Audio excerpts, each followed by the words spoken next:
முருகன் பக்தர்கள் அனைவருக்கும் அன்பு வணக்கங்கள்.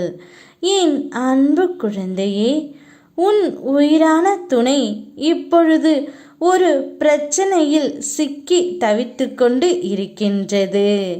மகிழ்ச்சியாக இருந்த பொருளாதாரத்தில் இப்பொழுது மோசமான நிலையை அடைந்து இருக்கின்றார்.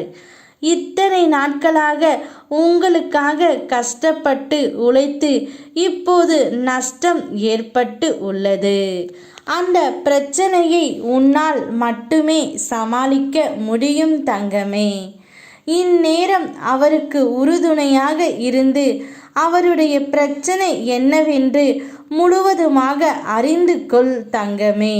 அப்போதுதான் அவருடைய மனம் சமநிலை அடையும். எனக்காக இவள் இருக்கிறாள் என்ற தைரியம் அவருக்கு வரும். அனைத்து பிரச்சனைகளிலிருந்தும் அவர் வெளியே வந்து விடுவார். அதனால் இப்பொழுது அந்த பிரச்சனையை உன்னால் மட்டுமே தீர்க்க முடியும். அதை தீர்த்து வைத்து விடு தங்கமே.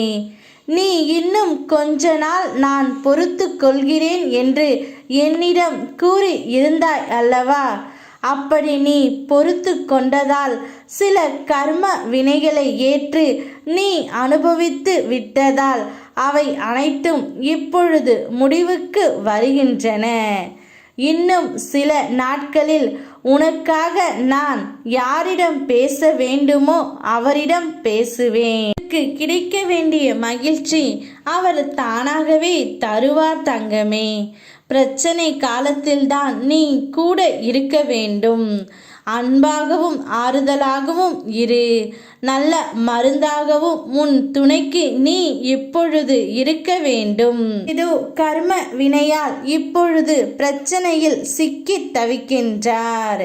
இந்த கர்ம வினை தீர சில நாட்கள் இருந்தாலும் என்னுடைய பணி அதன் முன்பே ஆரம்பித்து விடும்.